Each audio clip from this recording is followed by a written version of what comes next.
Біздің планета шынымен де өте үлкен ғой. Ойлап қарашы, мұнда 7 миллиардтан да адам көп тұрады.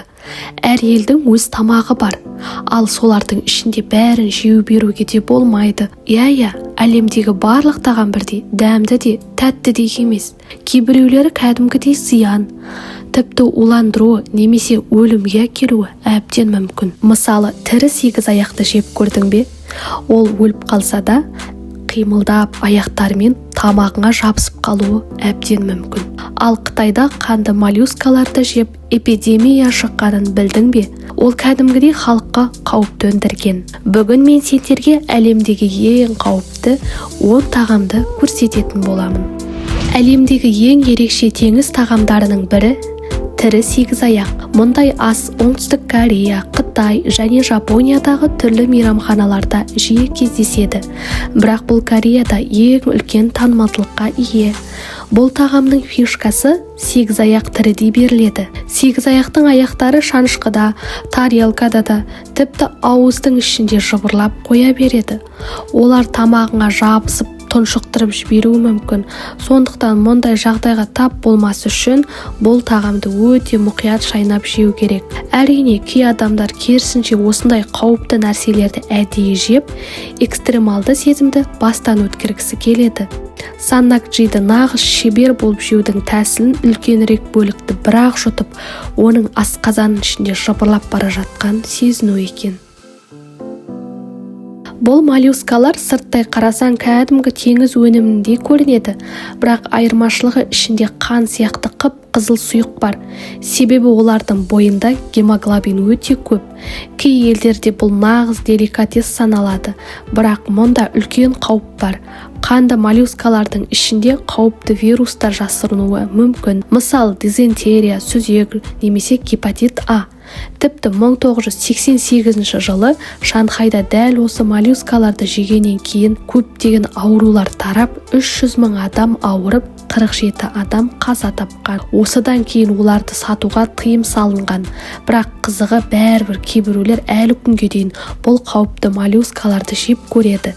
Өйткені адреналин іздейтіндер үшін бұл отпен ойнағанмен бірдей. Мүмкін бүкіл әлемдегі танымал қауіпті тағам дәл осы фогу балығы шығар. Бұл деликатесті жеу шынымен де өлімге бас тігумен бірдей. Соған қарамастан ол Жапониядағы ең сүйікті тағамдардың бірі болып қала беруде. Фогу балығының құрамында тетродексин деп аталатын аса қауіпті у бар. Бұл у адамды әп-сәтте өлтіруі мүмкін. Айталық, бір ғана фогу балығы 30 адамды улауға жеткілікті. Бірақ бұған қарамастан жапондар жыл сайын шамамен 10 мың тонна фогу жеп қояды екен. Фогу дайындайтын аспаз нағыз шебер болу керек, әйтпесе ол клиенттерін өлтіріп алуы мүмкін. Касу марцу Италиядағы Сардиния аралында қой сүтінен жасалатын ерекше ірімшік түрі. Оның қаншалықты қауіпті екенін мына фактор дәлелдейді. Касу марцуны сатуға әлемнің көп елінде ресми түрде тыйым салынған. Бірақ бұл гурмандарды тоқтатпайды. Олар бәрібір жасырын жерлерден тауып алып жейді. Касу марцу атауы шірік ірімшік немесе құртты ірімшік дегенді білдіреді. Атын естігеннен ақ бойын түршігеді. Бұл ірімшікті дайындау үшін оны әдейі ірімшік шыбынның дернәсілдерімен, яғни құрттармен зақымдайды. Олар ірімшіктің ішінде көбейіп, ашу процесін жылдамдатады екен. Бірнеше күннен кейін ірімшік жұмсақ массаға айналып, ішінен көз жасы деп аталатын жағымсыз иісті сұйық ағады. Кейбіреулер құрттарын алып тастап жегенді ұнатса, басқалар керісінше дәл сол құрттар ірімшіктің дәмін ерекше етеді деп санайды. Абайлап жеу керек, себебі құрттардың ұзындығы кейде 1 сантиметрге дейін жетіп, тіпті 15 сантиметрге дейін секіре алады. Олар оңайша көзіңе, мұрныңа түсіп кетуі мүмкін. Ал адам асқазаны бұл дернәсілдерді қорыта алмайды. Сондықтан оларды жеу әдетте асқазан бұзылуына алып келеді. Бірақ сонда да адамдар бір ерекше нәрсені татып көрейікші деп бұл қауіпті деликатестен бас тартпайды. Француз асханасының дәстүрлі тағамдарының бірі бақаның аяқтары. Кейбіреулер үшін бұл тағам жағымсыз, тіпті қауіпті болып көрінуі мүмкін. Бірақ асықпа, одан да қорқынышты бақалар бар. Мысалы, африкалық бұқа-бақасы.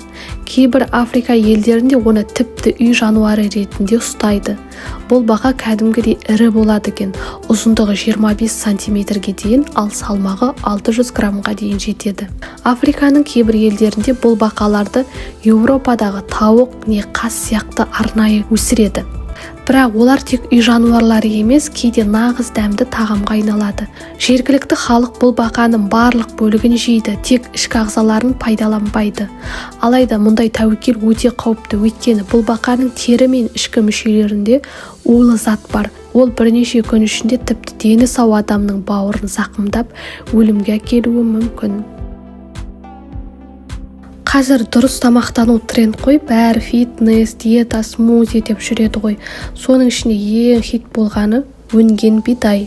Инстаграмда, тиктокта да бәрі суперфуд деп мақтап жүр. Расымен ішінде дәрумен көп, ағзаға күш береді дейді. Бірақ қызығы, көп ішсе ол пайдалы емес екен. Мысалы, кей адамдарда асқазанды бұзып жіберуі мүмкін.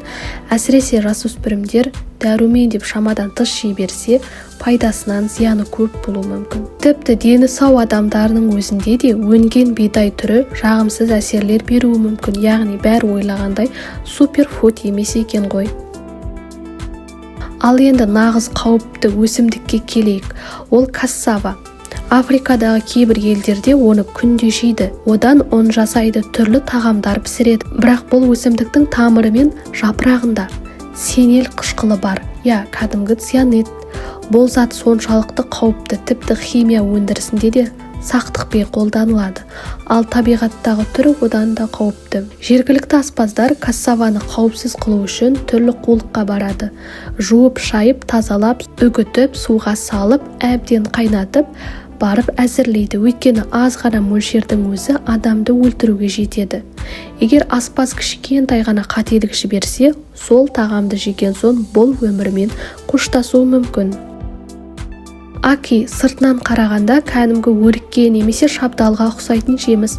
Бірақ ол жай ғана жеміс емес, Ямайканың ұлттық жемісі. Ол өте үлкен, биіктігі 10 метрден асатын мәңгі жасыл ағаш өседі. Піскен кезде қабығы қызыл, сары түске еніп, жарылып ашылады да, ішінен ақшыл кілегейлі дәмді бөлігі көрінеді. Дәмі жаңғаққа ұқсайды. Бірақ абай болу керек. Аки толық піспей тұрғанда өте қауіпті. Оның ішінде гипоглицин деген улы зат бар. Егер адам піспеген жемісті жеп қойса, ямайкалық құсу ауруы деген ауыр дертке шалдығуы мүмкін. Тіпті комаға түсіріп, өлімге де әкеліп соғады. Сондықтан жергілікті аспаздар бұл жемісті дайындағанда барынша мұқият болады. Арахис қалайша қауіпті болуы мүмкін? Ол кәдімгі жер жаңғағы ғой деп ойлап отырған шығарсын, бірақ бәрі олай оңай емес. Арахис ұзақ сақталуы үшін оған кейде генетикалық өзгеріс енгізіледі. Мысалы, петуния өсімдігінің генін.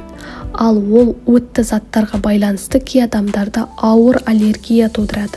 Тіпті кейбір жәндіктердің өзі арахиске жоламайды. Соған қарамастан біз оны күнде жейміз. Мускат жаңғағы көп жерде қолданылатын дәмдеуіш. Пирог, кофе, тіпті парфюмерияда да кездеседі. Оның дәмі ерекше, аздап ащы әрі хош иісті болып келеді. Бірақ бұл жаңғақтың ішінде жасырын құпия бар. Оның құрамында меристицин деген зат бар. Ол көп мөлшерден жеп қойсаң, бас айналып, жүрегің айнып, қатты терлеп, тіпті галлюцинацияда көрінуі мүмкін. Яғни ол кішкентай дозада пайдалы дәмдеуіш болса, көп мөлшерде нағыз улы зат. Сондықтан шектен тыс пайдалануға болмайды. Егер видео ұнаса, лайк басып қой. Жаңа қызықты мәліметтерді жіберіп алмау үшін арнаға жазылып ал.